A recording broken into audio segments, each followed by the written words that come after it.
Hello guys, welcome to the seesaw trader channel. Okay, வாங்க வீடியோக்குள்ளே போகலாம். இப்போது இன்றைக்கி மார்க்கெட் என்ன நடந்துச்சு, நாளைக்கு என்ன நடக்க போகுது அப்படின்றத பார்க்க போகிறோம். அதுக்கு முன்னாடி எஸ்டர்டே வீடியோ பார்க்காதவங்க ஒரு வாட்டி பார்த்துக்கோங்க. ஏன்னா எஸ்டர்டே வீடியோவில் நான் ஒரு கேள்வி கேட்டிருப்பேன், ப்ளஸ் உங்களுக்கு ஒரு புரிதலும் நான் உண்டாக்கியிருப்பேன். அந்த புரிதல் படி அதாவது ஆப்ஷன் செயின் டேட்டாவோட முக்கியத்துவம் என்ன அப்படின்றத நான் சொல்லியிருப்பேன். ஏன் அப்படி சொல்கிறேன்னா அந்த ஆப்ஷன் செயின் டேட்டா தான் நமக்கு முன்கூட்டியே நமக்கு சொல்லும் நாளைக்கு மார்க்கெட் என்ன நடக்க போகுது, எப்படி போக போகுது அப்படின்றதை முன்கூட்டியே சொல்லும். ப்ளஸ் லைவ் மார்க்கெட்லேயே நமக்கு ஹிண்ட்லாம் கொடுக்கும். அது படிக்க தெரிஞ்சால் தான் நம்மளால் ஆப்ஷன் செயினில் ப்ளே பண்ண முடியும். இந்த மாதிரி வெறும் சார்ட்டை மட்டும் வச்சுட்டு பை சப்போர்ட்டு ரெசிஸ்டன்ஸ் இல்லை பையிங் பாயிண்ட் செல்லிங் பாயிண்ட் வச்சு நம்மளால் 100% வின் பண்ண முடியாது அப்படின்னு நான் சொல்லியிருப்பேன். ஏன்னா நேற்றே நான் சொல்லியிருப்பேன், கால் ஆப்ஷன் எல்லாமே அதிகமாக இருக்குது, புட் ஆப்ஷன் கம்மியாக இருக்குது, இதோட அர்த்தம் என்ன அப்படின்னு கேட்டிருக்கேன்.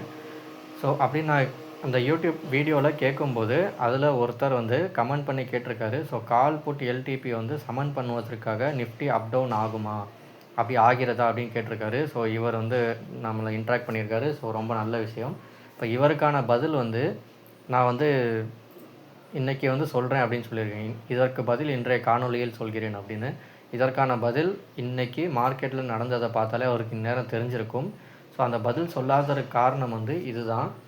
ஏன்னா இப்போ கால் எஸ்டர்டே அதிகமாக இருந்தது இல்லையா. ஸோ அதிகமாக இருக்கிறனால நீங்கள் என்ன நினச்சிருப்பீங்கன்னா, கால் கரைஞ்சிருக்கும், புட்டு மேலே ஏறும்னு நினச்சிருப்பீங்க. ஆனால் அதுக்கு மாறாக கால் மேலே ஏறி இருக்குது, புட்டு இன்னும் கரைஞ்சி போயிருக்கு. ஸோ கால் ஆல்ரெடி ப்ரைஸ் இருந்த இடத்துல அதிகமாக போய் இண்டெக்ஸ் போய் சேர்ந்துருச்சு. சரிங்களா. இப்போ இன்றைக்கி கடைசி மார்க்கெட் முடியும் போது ப்ரீமியம் ப்ரைஸ் இங்கே பார்த்தீங்கன்னா எஸ்டர்டே க்ளோசிங்லேருந்து இன்றைக்கி 233 பாயிண்ட் ஏறி இருக்குது. ஆனால் இண்டெக்ஸ் பார்த்திங்கன்னா இன்றைக்கி 320 பாயிண்ட் ஏறி இருக்குது.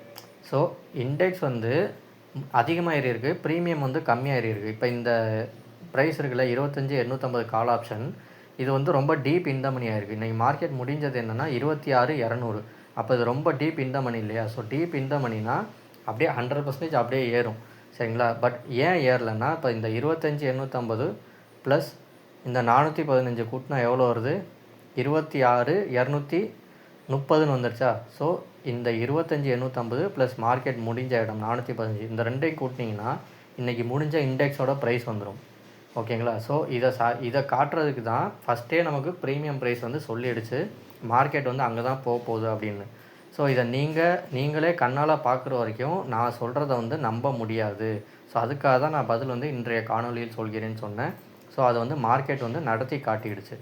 ஓகே, வாங்க இன்றைக்கி மார்க்கெட் படிப்படியாக என்ன ஆச்சு அப்படின்றத காட்டுறேன்.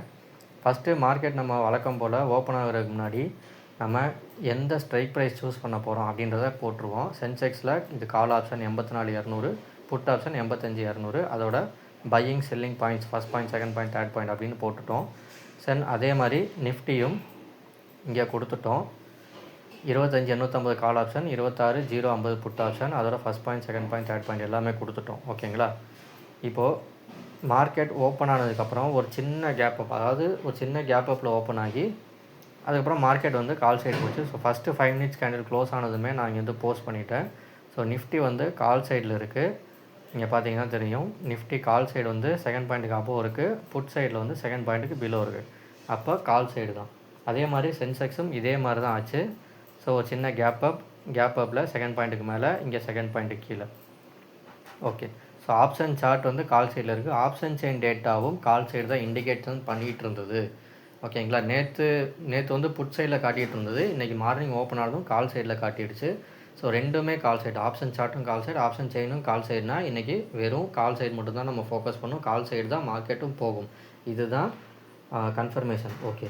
இப்போது இது எல்லாமே நம்ம பாயிண்ட்டுக்குள்ளே வரல. அதாவது இந்த first point, second point, third பாயிண்ட்டுக்குள்ளே மார்க்கெட் வரும்போது தான் இங்கே தொட்டுட்டு போகும். அப்போ தான் நம்ம என்ட்ரி எடுக்கணும். இல்லை இடையில போய் என்ட்ரி எடுத்தோம்னா எங்கேயாவது மாட்டிக்கிடுவோம்.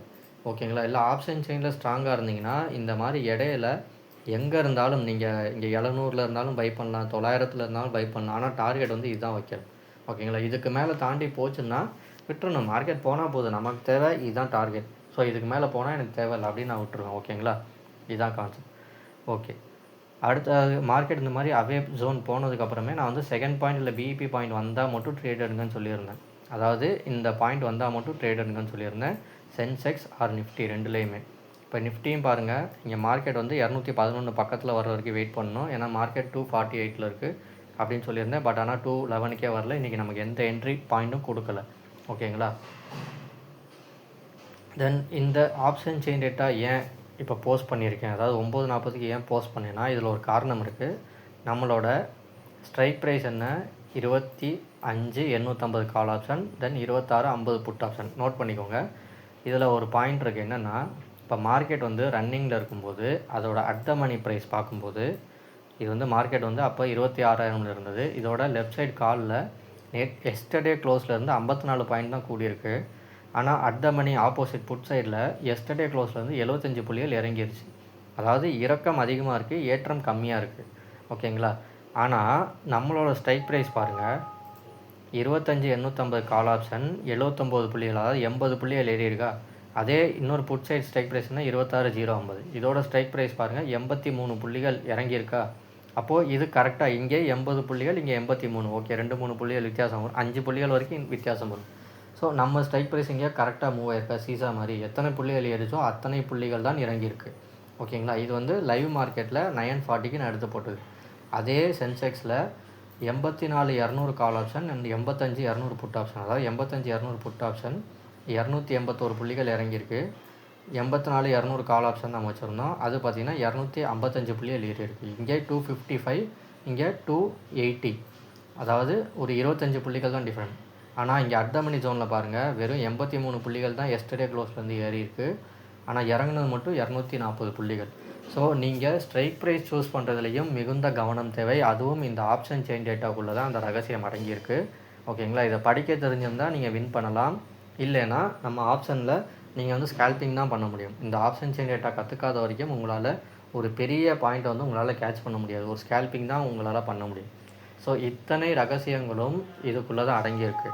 இதை விட்டுட்டு நம்ம வந்து லெவல்ஸ் சூஸ் பண்ணுறது, சப்போர்ட் செக் பண்ணுறது, ட்ரெண்ட் லைன் பார்க்குறது, இண்டிகேட்டர், இதில் எல்லாமே இதெல்லாம் காட்டாது. ஸோ முன்கூட்டியே நடக்கக்கூடிய விஷயங்களை முன்கூட்டியே சொல்லக்கூடிய தன்மை வந்து இந்த ஆப்ஷன் செயின் டேட்டாவுக்கு மட்டும்தான் இருக்குது.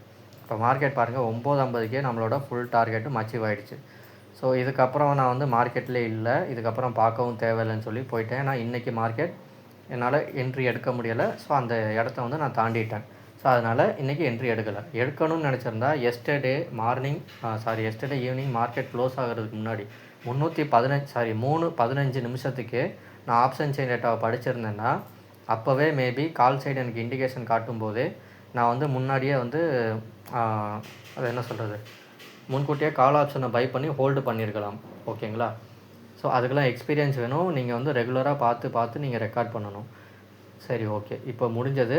ஸோ நமக்கு இப்போ ஏதாவது ரீசன் சொல்லியிருக்கேன். This is the reason. Option chart and option side ரெண்டுமே கால் சைடு காட்டும்போது நமக்கு எஸ்எல் அதிகமாக அடிக்காது, டார்கெட்டும் பெருசாக இருக்கும். இந்த காரணத்தினால தான் ஆப்ஷன் செயினும் ஆப்ஷன் சார்ட்டும் வெவ்வேறு திசைகள் காட்டினா நான் வந்து என்ட்ரி எடுக்கிறதில்ல. இந்த ரெண்டுமே ஒரு சேர காட்டும்போது அதிகபட்சமான சான்ஸ் வந்து டார்கெட்டுக்கு தான் இருக்குது, எஸ்எல் ரொம்ப கம்மியாக தான் இருக்குது. ஸோ இதுதான் ப்ரூஃப் அப்படின்னு போட்டிருந்தேன். ஸோ இன்றைக்கி என்ட்ரி ட்ரிகர் ஆகலை, அதனால் நான் வந்து விட்டுட்டேன். மார்க்கெட் இல்லை. இப்போது மார்க்கெட் முடிஞ்ச தருவாயில் பார்க்கும்போது இப்போது எஸ்டர்டே க்ளோசிங்லேருந்து நமக்கு எத்தனை புள்ளிகள் ஏறி இருக்குது, 233 புள்ளிகள் ஏறி இருக்குது. ஆனால் புட் சைடில் பார்க்கும்போது 116 புள்ளிகள் தான் இறங்கியிருக்கு. அப்போது இது வந்து டீப் அவுட் த மணி ஆகிடுச்சு இல்லையா, புட் சைடு. இது வந்து டீப் இந்த மணி ஆகிடுச்சு. ஸோ 320 புள்ளிகள் ஏறி இங்கே 233 புள்ளிகள் ஏறி இருக்குது. இப்போ வந்து 116 தான் இறங்கியிருக்கு. ஏன் கம்மியாக இறங்கியிருக்குன்னா இதுக்கு ஒரு அர்த்தம் இருக்குது. இந்த அர்த்தம் வந்து இன்றைக்கி இந்த எக்ஸ்பைரி முடியும் போது நீங்கள் கவனிச்சிங்கன்னா தெரியும். டெய்லி நீங்கள் ரெக்கார்ட் பண்ணுங்கள். அதே மாதிரி சென்செக்ஸில் நாளைக்கு எக்ஸ்பைரி. இப்போ நாளைக்கு எக்ஸ்பைரி இப்போ பாருங்கள், இதோட டீப் இந்த மணி மார்க்கெட் ஏறினது 866 பாயிண்ட்ஸ். ஓகேங்களா? ஆனால் மார்க்கெட் இறங்குனது இங்கே இந்த பக்கம் இறங்குனது 537. அதாவது இதில் பாதி தான் இறங்கியிருக்கு. ஆனால் இங்கே டபுள் த டைம் ஏறி இருக்குது. ஸோ அப்போ ஏன் முழுசாக இறங்கலை? முடியும் போது இந்த ஓடிஎம் ஆப்ஷன், அதாவது 85,200 புட் ஆப்ஷன் ஏன் 75 ரூபாயில் முடிஞ்சிருக்கு? அப்போ இதுக்கான அர்த்தம் என்ன? இது எல்லாமே நாளைக்கு மார்க்கெட் நடக்கும்போது நீங்கள் இதை நோட் பண்ணிங்கன்னா, நாளைக்கு மார்க்கெட் நடந்துச்சுன்னா ஓகே இந்த மாதிரி கண்டிஷனில் இந்த மாதிரி தான் நடக்கும் அப்படின்னு நீங்கள் நோட் பண்ணிங்கன்னா மட்டும்தான் நீங்கள் ஆப்ஷன் செயின் டேட்டாவை புரிஞ்சுக்க முடியும். நான் சொல்கிறதால உங்களால் என்றைக்குமே புரியாது. ஓகேங்களா? இதுதான் கான்செப்ட். இப்போது நாளைக்கான ஆப்ஷன் செயின் டேட்டா பார்ப்போமா? ஸோ இன்றைக்கி ஏறினதுக்கு காரணம் வந்து அந்த நான் தம்ப்நெயிலில் போட்ட மாதிரி இன்றைக்கி 300 புள்ளிகள் ஏறினதுக்கு காரணம் என்னென்னா எஸ்டர்டே வீடியோவில் நான் எக்ஸ்பிளைன் பண்ணியிருப்பேன். கால் ஆப்ஷன் ஆல்ரெடி இன்றைக்கி இண்டெக்ஸ் ஆப்ஷன் ஏறினதுக்கு 320 புள்ளிகள் ஏறினதுக்கு காரணம் ஆப்ஷன் செயின் டேட்டாவில் already call option premium price எல்லாம் ஏறி இருந்தது தான் காரணம் அப்படின்றது இங்கே தெளிவாக நான் சொல்கிறேன். ஓகேங்களா? இப்போ இதே மாதிரி தான் நாளைக்கு ப்ரைஸ் என்ன ஆக போகுது, நாளைக்கு வந்து சென்செக்ஸ் எக்ஸ்பைரி இல்லையா? ஸோ நாளைக்கு என்ன ஆக போகுது அதை இப்போ சொல்கிறேன் இருங்க.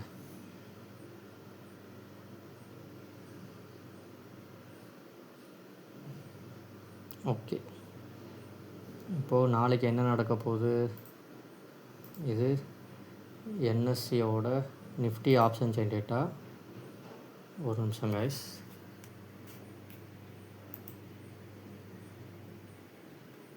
ஸ்டக் ஆகிடுச்சு.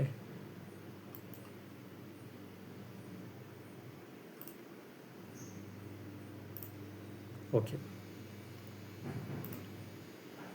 இப்போது இது வந்து சென்செக்ஸோட ஆப்ஷன் செயின் டேட்டா.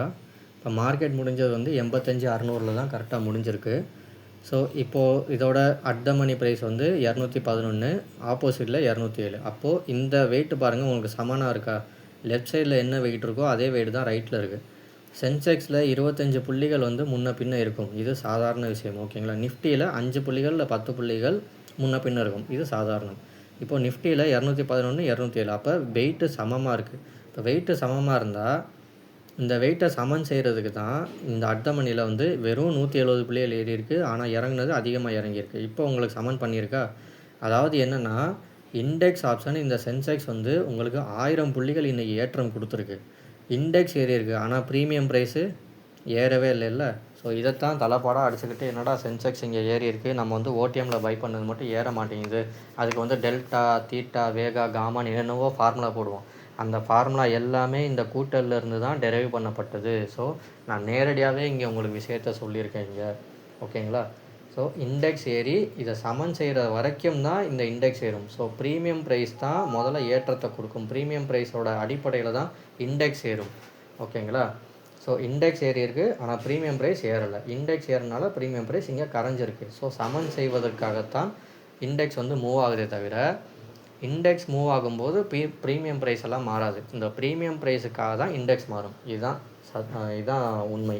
ஓகே, இப்போது லெஃப்ட் சைடும் ரைட் சைடும் ப்ரீமியம் வந்து ஈக்குவலாக இருக்குது, பேலன்ஸ்டாக இருக்குது. அதே மாதிரி ஒரு ஸ்ட்ரைக் ப்ரைஸ் மேலே பாருங்கள் 266, இந்த பக்கம் கீழே பாருங்கள் 260.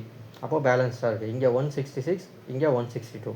அப்போ பேலன்ஸாக இருக்குது. இப்போ பேலன்ஸாக இருக்குன்னா நாளைக்கு மார்க்கெட் ப்ரீமியம் டிகேல தான் இருக்கும். அதாவது இந்த 200 புள்ளிகளுக்கான ஏற்றம் நாளைக்கு மேலே நடக்கும், அப்புறம் கீழே நடக்கும். அதாவது இந்த சைடும் 0 பண்ணும், இந்த சைடும் ஓடிஎம் 0 பண்ணும் இல்லையா? அப்போது நாளைக்கு மார்க்கெட் சைட்வேஸ் தான். உங்களுக்கு அதிகப்படியான டார்கெட் நாளைக்கு கிடையாது, நோட் பண்ணிக்கோங்க. ஓகே, இப்போது சென்செக்ஸ் வந்து இது சொல்லிடுச்சு. இப்போ நிஃப்டி என்ன சொல்லுதுன்னு பார்ப்போம். இது வேறு மார்க்கெட் ஸ்டக் ஆகிட்டுருக்கு.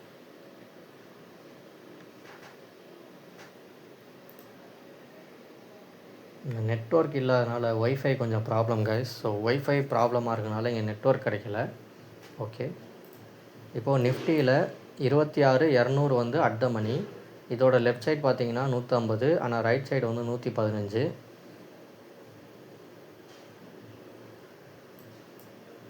ப்ளீஸ் கொஞ்சம் மன்னிக்கவும், நெட்வொர்க் இஷ்யூ, இதனால தான் வீடியோ வந்து கொஞ்சம் போட முடியல. சரி, ஓகே. இப்போது 25,200 தான், ஆனால் இங்கே லெஃப்ட் சைடில் வந்து வெயிட்டு சமனாக இல்லை. லெஃப்ட் சைட் ரைட் சைடில் பார்த்தீங்கன்னா வெயிட்டு சமனாக இல்லை. அப்போது சமனாக இல்லைன்னா அப்போ நிஃப்டியும் சென்செக்ஸும் ஒன்று தான். சரிங்களா? அப்போ ரெண்டுமே ஒன்றா இருக்கும்போது இங்கேயும் சமனில் இருக்கணும். ஏன் சமனில் இல்லைன்னா, நிஃப்டிக்கு இன்னும் வெகு காலம் இருக்குது எக்ஸ்பைரிக்கு, ஆனால் சென்செக்ஸுக்கு நாளைக்கு தான் எக்ஸ்பைரி. ஸோ இப்போ நிஃப்டியோட பேச்சை நாளைக்கு சென்செக்ஸ் கேட்க போதா, இல்லை சென்செக்ஸோட பேச்சை நாளைக்கு நிஃப்டி கேட்க போதா, இதை நீங்கள் ரெக்கார்ட் பண்ணுங்கள். ஓகேங்களா? நான் சொன்ன மாதிரி நாளைக்கு பெரிய டார்கெட் கிடைக்காது, அது உண்மைதான். பட் இதை நீங்கள் ரெக்கார்ட் பண்ணிக்கோங்க. ஏன்னா எந்த பக்கமும் வெயிட்டு பேலன்ஸ்டாக இல்லை. இப்போ 26,200 கால் ஆப்ஷன் மார்க்கெட் முடிஞ்சது இங்கே தான். லெஃப்ட் சைடு 150, ரைட் சைடு 115, 35 புள்ளிகள் வித்தியாசம். இப்போ மேலே பாருங்கள் 181, கீழே 137, 50 புள்ளிகள் வித்தியாசம். இதுக்கு மேலே 96, இது கீழே 123, 35 புள்ளிகள் இங்கே வித்தியாசம். ஸோ வெயிட்டு இங்கே சமனாக இல்லை, ஆனால் சென்செக்ஸில் சமனாக இருக்குது. இப்போ நிஃப்டி பேச்சா நாளைக்கு சென்செக்ஸ் கேட்குமா, இல்லை சென்செக்ஸ் பேச்சா நாளைக்கு நிஃப்டி கேட்குமா, இதை மட்டும் நீங்கள் நோட் பண்ணிக்கோங்க. இப்படியே டெய்லி நோட் பண்ணிங்கன்னா நீங்களும் ஆகலாம் ஆப்ஷன் ட்ரேடர். ஓகேங்களா? சரி, ஓகே கைஸ். இப்போ இந்த தகவல்லாம் உங்களுக்கு பிடிச்சிருந்தா லைக் பண்ணுங்கள், கமெண்ட் பண்ணுங்கள், சப்ஸ்கிரைப் பண்ணுங்கள். நம்ம டெலிகிராம் சேனலில் இல்லாதவங்க ஜாயின் பண்ணிக்கோங்க.